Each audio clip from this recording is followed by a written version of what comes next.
శ్రీమాత్రే నమః.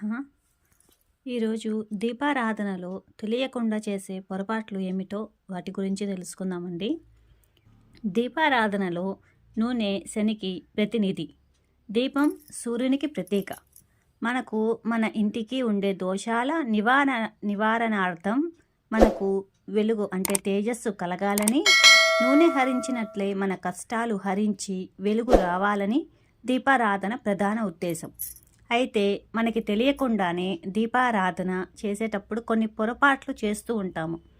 అవి ఏంటంటే, అలాంటి పొరపాట్లు జరగకుండా చూసుకోవడం వలన మన ఇంట్లో సకల సౌభాగ్యాలు కలుగుతాయి. అవి ఏంటో ఇప్పుడు చూద్దాము. అగ్గిపుల్లతో దీపాన్ని వెలిగించకూడదు. మనం ఎప్పుడైనా దీపారాధన చేసేటప్పుడు అండి, అగరబత్తి లేదంటే ఏకహారతితో దీపారాధన చేసుకోవాలి. ఎట్టి పరిస్థితుల్లోనూ అగ్గిపుల్లతోటి నేరుగా దీపారాధన చేయకూడదు. అలాగే ఒక వత్తి దీపాన్ని చేయరాదు, అంటే ఏకవత్తి అన్నమాట. ఏకవత్తి అనేది శవం దగ్గర వెలిగిస్తారు. అది మనము ఇంట్లో దీపారాధన చేయకూడదు. అంటే 2 వత్తులు కానీ 3 కానీ మొత్తం కలిపి ఒక వత్తిగా చేసుకొని చేయాలి. ఏకవత్తి వేసి దీపారాధన చేయకూడదు. అలాగే దీపారాధన 3 చోట్ల కుంకుమ పెట్టి అక్షింతలు వేయాలి.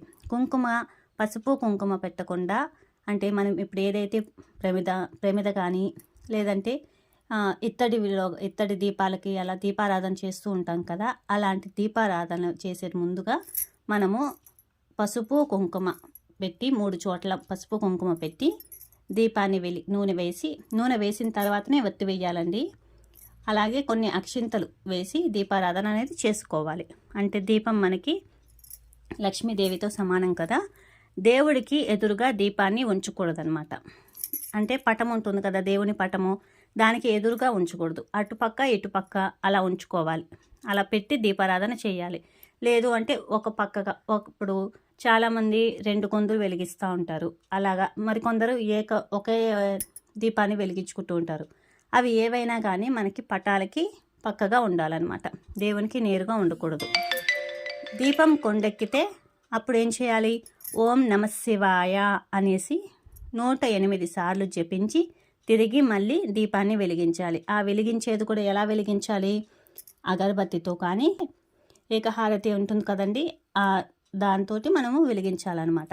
అలాగే అండి, దీపారాధన చేసేటప్పుడు దీపం కింద ఒక ప్లేట్ అనేది ఉంచాలన్నమాట. ప్లేట్ లేని అప్పుడు ఒక ఆకు కానీ వేసి ఆ ఆకు పైన దీపాన్ని ఉంచి దీపారాధన అనేది చేయాలి. ఇంకొకటి వచ్చేసి, మనము దీపం కింద ముగ్గు అనేది కూడా వేసుకుంటూ ఉంటాం కదా, ఆ ముగ్గు వచ్చేసి బియ్యం పిండితోటి వేయాలి. బియ్యం పిండితో వేసి దానిపైన కొంచెం పసుపు కొంచెం కుంకుమ వేసి దాని మీద మళ్ళీ ఆకు పెట్టి ఆకు పైన మనము దీపం పెట్టి దీపారాధన అనేది చేసుకోవాలి. మామూలుగా చాలామంది అయితే మామూలుగా ప్లేట్ పెట్టుకుంటారండి. అలాగా ప్లేట్ పెట్టుకోలేనప్పుడు మనము ఆకు ఉంటుంది కదా, ఏమంటారు, తమలపాకు కానీ లేదంటే మందారాకు కానీ, ఇట్లా ఆకును తీసుకొచ్చి పెట్టి కడిగేసి ఆ ఆకు పైన దీపారాధన చేసుకోవచ్చు. నేరుగా దీపాన్ని కింద పెట్టి మాత్రం దీపారాధన చేయకూడదండి. శ్రీమాత్రే నమః. సర్వం శ్రీ లలితార్పణమస్తు.